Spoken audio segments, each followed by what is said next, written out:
আমাদের অতীত হয়তো আজ আমাদের সাথে নেই, কিন্তু স্মৃতি সবসময় মনে থেকে যায়।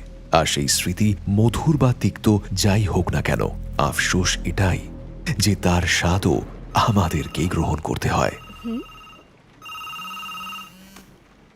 যা বলার তাড়াতাড়ি বলো মা, এখন আমার কথা বলার সময় নেই। আমার গ্রুপের সাথে ভিডিও কল আছে।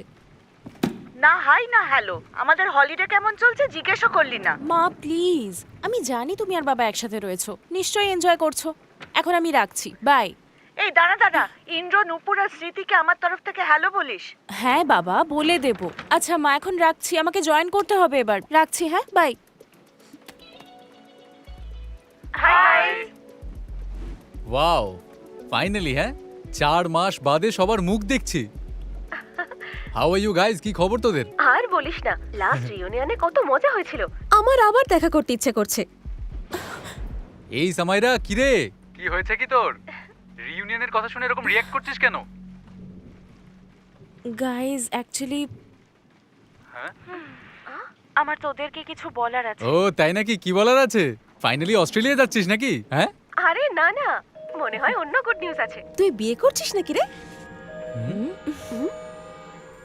আরে না না, তেমন কিছু না। আসলে এমন একটা ঘটনা ঘটেছে যার জন্য আমি খুব গিল্টি ফিল করছি। আচ্ছা একটু দাঁড়া তো, মনে হয় কেউ এসেছে, এক্ষুনি আসছি।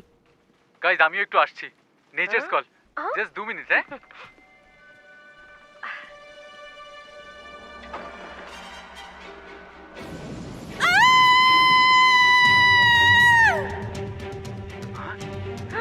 এটা কি হচ্ছে? এটা কি চিৎকার করলো? সামাইরার গলা মনে হলো না? আমি এইমাত্র স্ক্রিনে একটা চোরকে পালাতে দেখলাম মনে হলো। সামাইরা, সামাইরা তুই ঠিক আছিস? সামাইরা, সামাইরা শুনতে পাচ্ছিস? কিছু তো বলো। সামাইরা কি হয়েছে?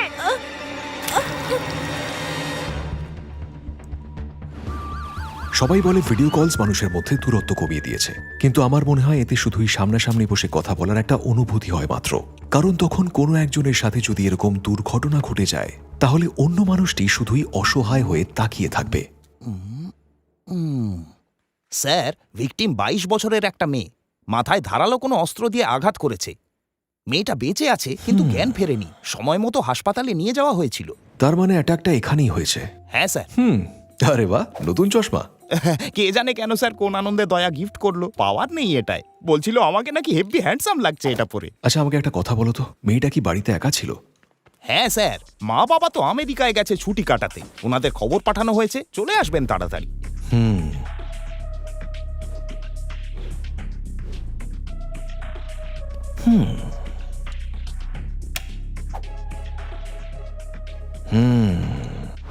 দেখে তো মনে হচ্ছে চোরেরই কাজ। একদম ঠিক বলেছেন স্যার, সেরকমই তো মনে হচ্ছে। কারণ জানলারও তো দেখছি একটা কাঁচ ভাঙা। চোর নিশ্চয়ই এইখান দিয়েই ঢুকেছে। দুর্ঘটনার সময় মেয়েটি বন্ধুদের সাথে ভিডিও কলে ছিল, কিন্তু যেই বাড়ির কলিং বেল বাজলো, মেয়েটা দরজা খুলতে গেল, আর তার কয়েক সেকেন্ড পরেই বেচারির শুধু চিৎকার শুনতে পেল সবাই। আমিও স্ক্রিনে একটা চোরকে পালাতে দেখেছি। সামাইরার বন্ধুরা এখনো অনলাইন আছে স্যার, আমরা এখনো ওদের ভিডিও কলটা কাটিনি। ইন্দ্র, স্মৃতি আর এ হলো নূপুর, এরা তিনজনেই উইটনেস। তোমাদের মধ্যে কেউ লোকটাকে দেখেছো? দেখলে চিনতে পারবে? না স্যার, লোকটা এক নিমেষে পালিয়ে গেছিল আর কালো ড্রেস পরেছিল।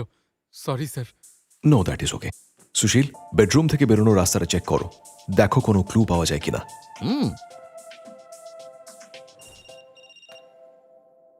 ইম্পর্টেন্ট কিছু বলার আছে দয়া? একটা কেসের মধ্যে আছি। আচ্ছা স্যার, আপনি ওই বন্ধুগুলোকে জিজ্ঞেস করুন না যে কেউ স্ক্রিন রেকর্ড করেছে কিনা, বা যদি অটোমেটিক কোনো কল রেকর্ড হয়ে থাকে। কারণ যদি কোনো রেকর্ডিং পাওয়া যায়, তাহলে আপনার চোরকে শনাক্ত করতে সুবিধা হবে। আরে বাহ, এটা তো একটা ভালো বুদ্ধি দিয়েছ। আচ্ছা, তোমাদের মধ্যে কেউ কি ভিডিও কলটা রেকর্ড করেছিলে? বা ওই একটা হয় না অটো রেকর্ড অপশন, ওটা অন ছিল কারোর? হ্যাঁ স্যার, আমার অ্যাপে হয়। আমি এখনই আপনাকে ভিডিওটার লিংক বানিয়ে পাঠাচ্ছি। Great, thank you. Daya, yes sir. আচ্ছা একটা কথা বলো তো আমাকে, তুমি আমাদের এই কেসের ব্যাপারে কি করে জানলে? আসলে স্যার, আমাদের লুপহোল কাকা যে চশমাটা পড়ে আছে না, ওটাতে হিডেন ক্যামেরাওয়ালা গ্লাস লাগানো আছে। আমি তো টেস্ট মোড অন করে ওনাকে পড়তে দিয়েছিলাম, আর চশমাটা ভালোই কাজ করছে স্যার। তার মানে এখানে যা যা হচ্ছে তুমি সব দেখতে পাচ্ছ? ইয়েস স্যার, আর এই মুহূর্তে লুফল কাকা আপনার দিকেই আসছে, হাতে একটা ভাঙা গামলা নিয়ে। তো এই একটা ভাঙা গামলা ছাড়া তুমি আর কিচ্ছু পেলে না বলো সুশীল? আপনি কি ম্যাজিক শিখছেন নাকি স্যার? আপনি কি করে জানলেন যে আমি একটা ভাঙা গামলা নিয়ে আসছি? স্যার এটা সামায়রার জানলার নিচে এই অবস্থায় পড়েছিল। চোর যখন সামায়রা জানলা দিয়ে পালাতে গেছিল নিশ্চয়ই তখনই এটা পড়ে গিয়ে ভেঙে গিয়েছে।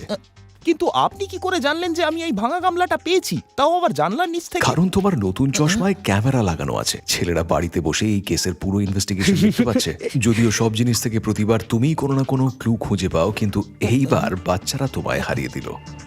হুম হুম হুম হুম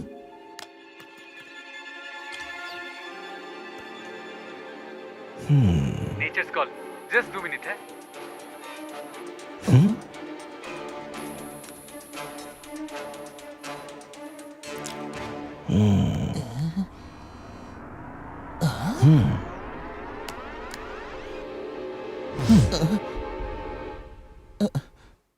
স্যার এটা তো মুন্না, আমি চিনি ওকে।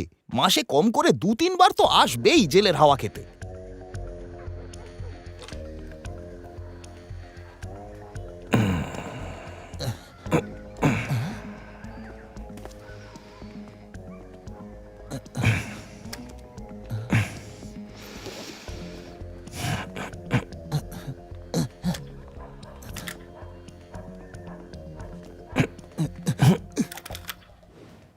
এই মুন্নাকে তো কোনোদিন বাড়িতেই পাওয়া যায় না।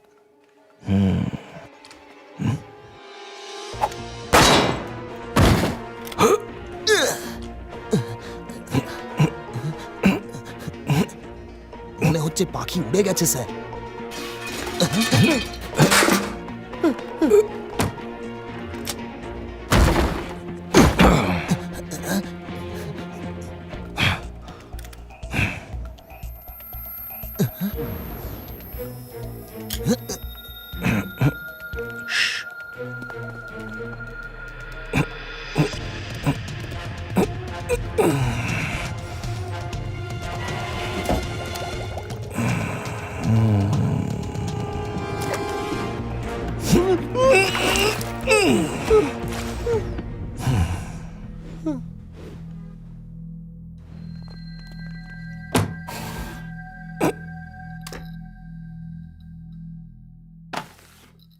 বল, কাল রাত্রে কোথায় ছিলি তুই?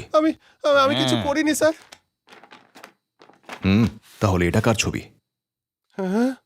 ওই মেয়েটার ওপর অ্যাটাক করে ওখান থেকে পালিয়েছিস। না না স্যার, আমি ছোটখাটো চোর স্যার, কাউকে মারা টারার কাজ আমি করি না। আরে সাবাস রে বেটা, তাহলে চুরির জন্য তোকে একটা ন্যাশনাল অ্যাওয়ার্ড দিই, কি বলিস? না মানে তা নয় স্যার, আমি আমার কাজটা সততার সঙ্গেই করি। খুলে বল কাল রাতে কি হয়েছিল?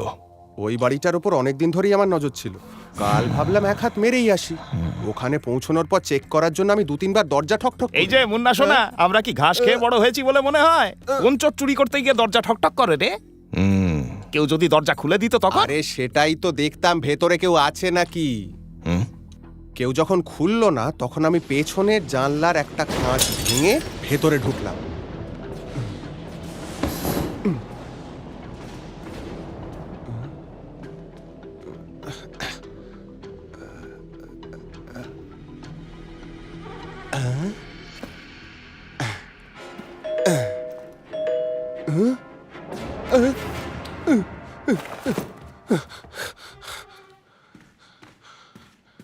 কে? হ্যালো? আশ্চর্য, বেলটা কে বাজালো? তুই? কিন্তু তুই তো কিন্তু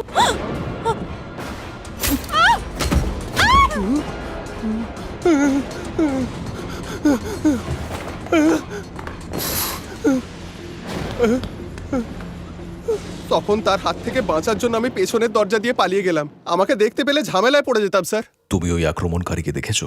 না স্যার, আমি যেখানে লুকিয়েছিলাম সেখান থেকে দেখতে পাইনি। তবে হ্যাঁ, এটা বলতে পারি ওটা যেই হোক না কেন মেয়েটা ওকে চিনতো। কিন্তু স্যার সত্যি বলছি, আমি ওই মেয়েটাকে মারিনি স্যার, আমি মারিনি। মুন্নার বয়ান অনুযায়ী সামায়রা আক্রমণকারীকে চিনত, আর সম্ভবত সে তার খুব কাছের মানুষ ছিল। আর সেটা কে ছিল আমি ঠিক খুঁজে বের করব। স্যার, আমার মতে মুন্না সত্যিই বলছে। আরে সেটা এত জোর দিয়ে তুমি বলছো কিভাবে? দেখুন, যে অস্ত্র দিয়ে সামায়রাকে আঘাত করা হয়েছে সেটা না তো মুন্নার ঘর থেকে পাওয়া গেছে, না সামায়রার ঘর থেকে, আর না কোনো রকম অস্ত্র নিয়ে মুন্নাকে পালাতে দেখা গেছে। আর ওই ব্যাগটা দেখেও খালি মনে হচ্ছিল। স্যার, সামাইরার বাড়ির বাইরের সিসিটিভিতে কিছু না কিছু তো উঠেছে, মানে রেকর্ড হয়েছে, তাই না? সব চেক করা হয়ে গেছে ফ্রেডি, শুধু মুন্নাকেই ঢুকতে আর বেরোতে দেখা গেছে। যে আক্রমণকারীর কথা বলছে তাকে তো সিসিটিভিতে কোথাও দেখাই গেল না। স্যার আমি বলছি শুনুন, এটা মুন্নারই কাজ, ব্যাস কেস সলভড। সেরকম হলে তো স্বীকার করে নিত, তাই না সুশীল আঙ্কেল? চুরিটা তো স্বীকার করেছেই।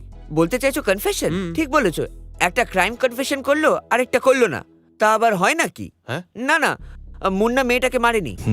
হয়তো ওই আক্রমণকারী অন্য কোনোভাবে ওই বাড়িতে ঢুকেছিল, দেওয়াল বা বাউন্ডারি টপকে, যাতে আশেপাশের কোনো সিসিটিভিতেও ধরা না পড়ে। তুমি কি কিছু ভাবছো অভিজিৎ? স্যার, কলিং বেলটা মুন্না বলেছিল যে ও দরজা নক করেছিল। নক নক, কিন্তু কেন কলিং বেল কেন বাজালো না? হতে পারে এটাই ওর স্টাইল, তাই না? হতেই পারে, কিন্তু আমি একটা অন্য কথা ভাবছি।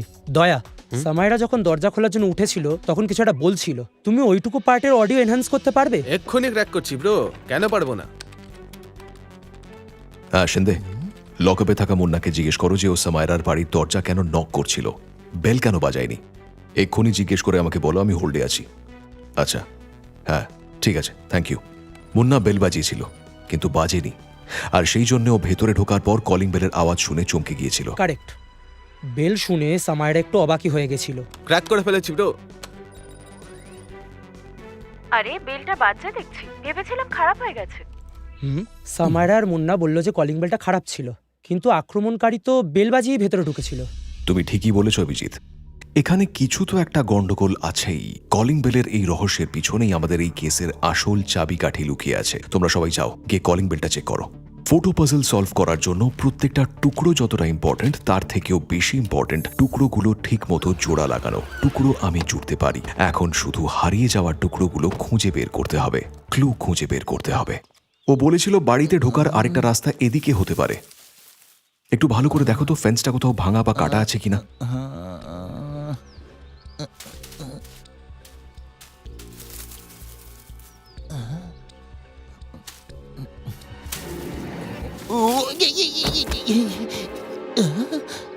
স্যার এইদিকে।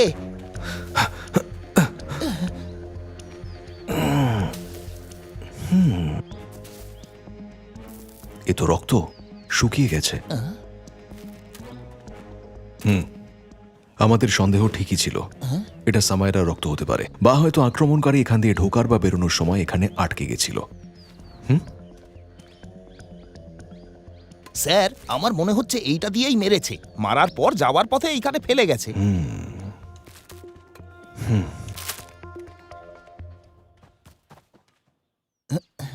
এই দাগটা দেখে মনে হচ্ছে যে এখানে কোনো গাড়ি দাঁড়িয়েছিল। দাগটা বেশ গভীর, ডাবল টায়ারের গাড়ি, নিশ্চয়ই কোনো হেভি ডিউটি গাড়ি হবে, কোনো ট্রাক বা বড় ভ্যান।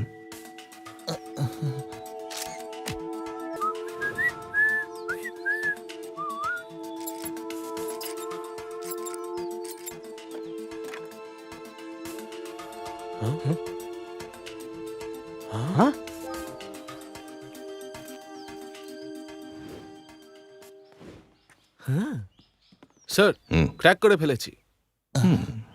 অভিজিৎ ঠিকই বলেছিল, কলিং বেলটা খারাপ করে দেওয়া হয়েছে। স্যার এটা বাড়ির ইলেকট্রিক সাপ্লাইয়ের থেকে ডিসকানেক্ট করে দেওয়া হয়েছিল, আর রিমোট কন্ট্রোলের সাথে কানেক্ট করা হয়েছিল। এই দেখুন, এটা হলো রিমোট রিসিভার, যাতে কেউ দূর থেকে বেল বাজাতে পারে, তাই না? ওহো, যাকে বলে লং ডিস্টেন্স বেল রিঙ্গিং, টিং টং। হ্যাঁ, আক্রমণকারীর দূর থেকে বেল বাজানোর একটাই কারণ হতে পারে, যাতে তাকে এখানে আসতে না হয়। কিন্তু স্যার সে তো এসেছিল আর সামায়রাকে আঘাতও করে গেছে। একদম এসেছিল, কিন্তু মনে আছে মুন্না বলেছিল ও কারুর দৌড়নোর আওয়াজ শুনতে পেয়েছিল। তার মানে বেল বাজার সময় আক্রমণকারী দরজার বাইরে ছিল না, একটু দূরে ছিল, যেখানে দাঁড়িয়ে রিমোট দিয়ে বেল বাজাতে পারে। কিন্তু আমরা ব্যাকইয়ার্ডে বাউন্ডারিতে একটা হিডেন গেট খুঁজে পেয়েছি, আর তার বাইরে হেভি ডিউটি গাড়ির দাগ। মানে আক্রমণকারী বাড়ির পিছনে ওই ভ্যানটায় ছিল, আর ওখান থেকেই সম্ভবত বেল বাজিয়েছিল। কিন্তু সেটা কে? তার মানে আক্রমণকারী তো যে কেউ হতে পারে। দয়া ঠিকই বলছে, আক্রমণকারী যে কেউ হতে পারে। না না, যে কোনো কেউ কেন হতে যাবে রে ভাই? See what I am trying to say is পৃথিবীতে এমন 3 জন মানুষ আছে যারা এই কাজ করতে পারে না, ইন্দ্র, নূপুর আর স্মৃতি। মানে যে 3 জন ভিডিও কলে ছিল। হ্যাঁ আরে ম্যান, ওরা এটা করতে পারবে না, তাই না? ঠিক বললাম তো? ঠিক বললাম তো? না না না, ব্যাপারটা তেমন নয় ফ্রেডি, কিন্তু তোমার কথা শুনে একটা পসিবিলিটির কথা মাথায় এলো। মেনে নিলাম যে 3 জনেই দেশের বাইরে রয়েছে আর ঘটনার সময় ভিডিও কলে ছিল, কিন্তু এদেরকে ইগনোর করলে চলবে না, কারণ ওরাও সামায়রার কাছের লোক। তাই কাউকে এভাবে ক্লিন চিট দেওয়া যাবে না। আমাদেরকে এদের ব্যাকগ্রাউন্ড চেক করতেই হবে। এমনও হতে পারে যে রিমোট দিয়ে বেল এদের মধ্যে থেকেই কেউ একজন বাজিয়েছে।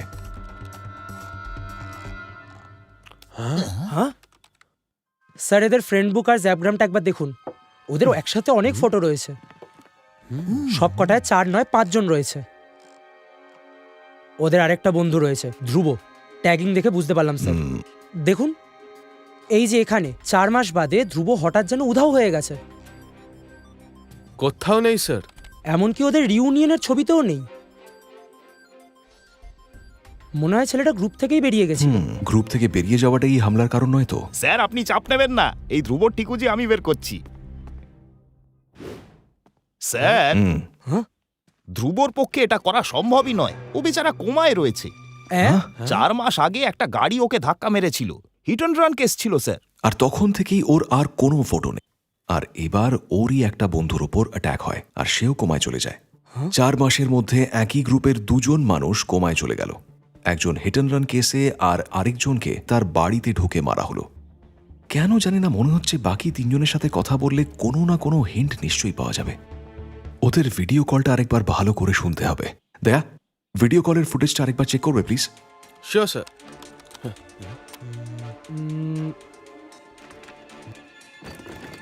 আরে এ কি স্যার, এই উইন্ডোটা দেখুন।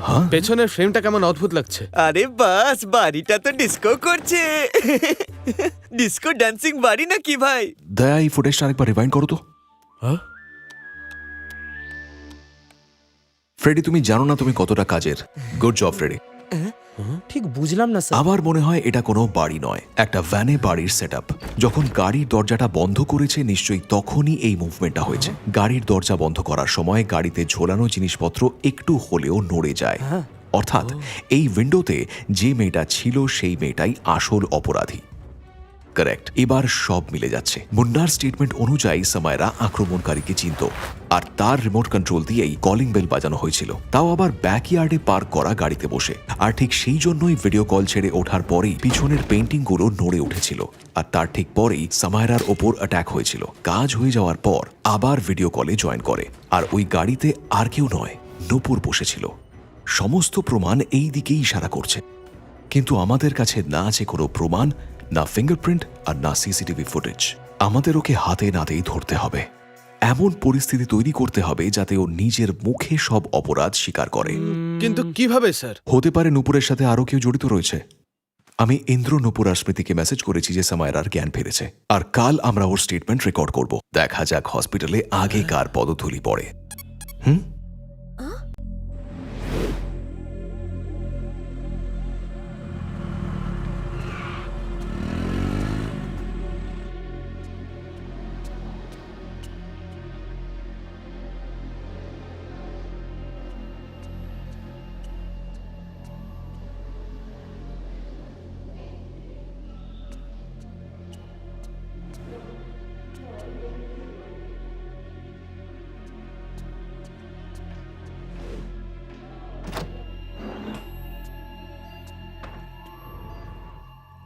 কি দরকার ছিল জ্ঞান ফেরার বলো তো? তোমারও কোমায় থাকা উচিত ছিল, কিন্তু না, মনে হয় তোর কপালে মৃত্যুই লেখা আছে। আরে আসুন ম্যাডাম, আপনার অপেক্ষাতেই তো ছিলাম। স্যার, ও পালানোর চেষ্টা করছে।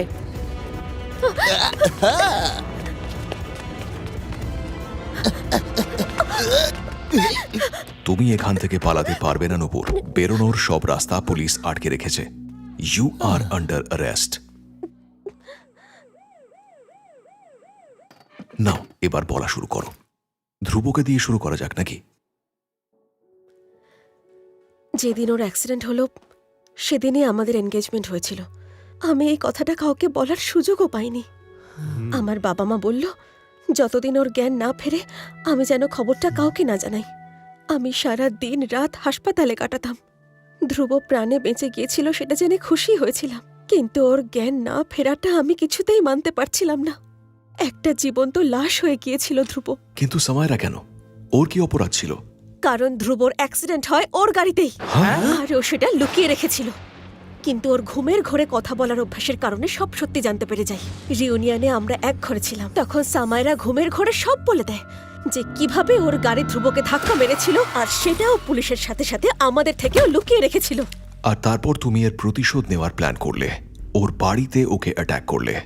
হ্যাঁ, এটা ওর সাথে হওয়ারই ছিল। ও ধ্রুবর সাথে যেটা করেছে ওর সাথেও সেটাই হয়েছে। আর এই সব তুমি করেছো তোমার নকল বাড়িতে বসে, যেটা তুমি ভ্যানের মধ্যে বানিয়েছিলে।